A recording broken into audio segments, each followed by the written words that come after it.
ajudou muito o Vasco a subir mais posições e também não ajudou muito o Juventude a fugir mais da zona do rebaixamento. Mas no final nenhuma das equipes foram prejudicadas, e sim um pouco ajudadas ao invés de um pouco prejudicadas.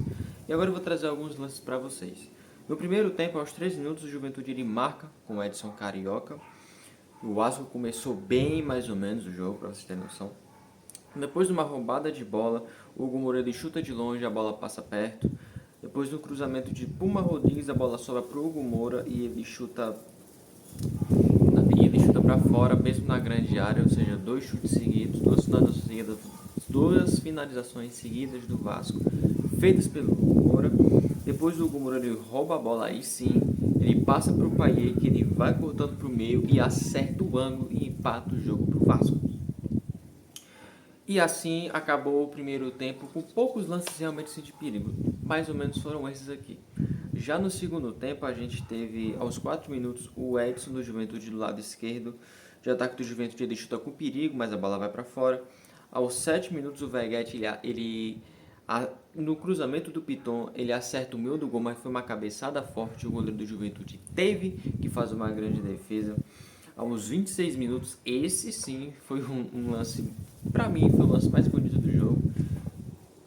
Por mais que o gol do Paê foi bonito, foi do ângulo, mas pra mim esse foi o lance mais bonito, que o Everton chutou de trivela e o Léo Jardim faz uma defesaça. Foi um chute muito, muito bonito e de difícil alegria para o atacante. A maioria das vezes, ainda mais aqui no Brasil, o atacante ele isola essa bola.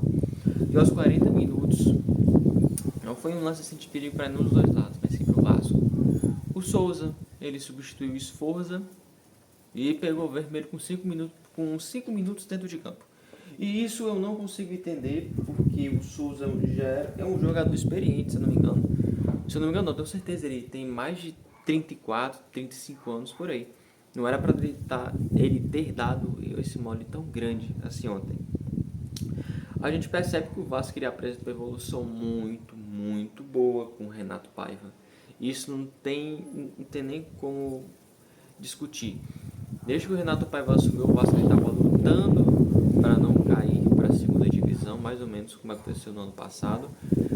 Mas diferente do Ramon Dias, que salvou da zona do rebaixamento, mas estava afundando o Vasco no começo. Depois, se não me engano, foi um treinador português e veio pra cá, passou 2, 3 jogos, também foi mandado embora. O Renato Paiva não. Colocou o Vasco entre os 10 primeiros do Campeonato Brasileiro. Vou até ver aqui. O Vasco está em nono, para vocês terem uma ideia. O Vasco está na frente do Atlético Mineiro, está na frente do Grêmio. Na hora que o Grêmio faz uma boa campanha de recuperação, o Vasco tem um jogo a menos e 6 pontos a menos que o Cruzeiro. Ou seja, o Vasco, Série B não vai acontecer de jeito nenhum. Eu já sabia disso há uns 3, 4 jogos atrás. O Vasco no Campeonato Brasileiro, tudo bem que nos últimos jogos não tem ido tão bem. É uma vitória, 3 empates e uma derrota, mas está pontuando. E o importante é isso. E é muito, muito bom ver o Vasco, que é um time gigante, um time com muita tradição, bem longe da zona do rebaixamento.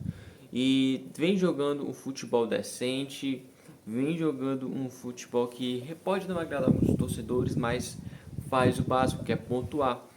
E se o Renato Paiva ele estivesse no comando técnico do Vasco, há 5, 6 jogos a mais, se ele tivesse assumido mais cedo, com certeza o Vasco nem estaria em nono colocado, estaria provavelmente em oitavo, sétimo e quiçá uma vaga indireta para a Libertadores, para jogar para a Libertadores. E o Juventude, que agora, se não me engano, ele está em 14º com 34 pontos e ele está a 5 pontos distante do Vitória, com o mesmo número de jogos.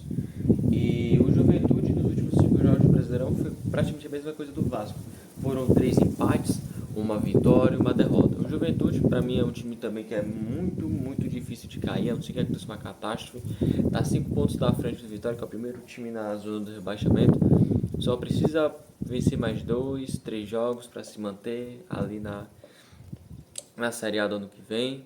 E foi esse o vídeo. Deixe aqui nos comentários a sua opinião, torcedor do Vasco, torcedor do Juventude, sobre a atuação do time de vocês. Se você gostou do vídeo, se esse vídeo te ajudou de alguma forma a entender o seu time, se inscreva no canal.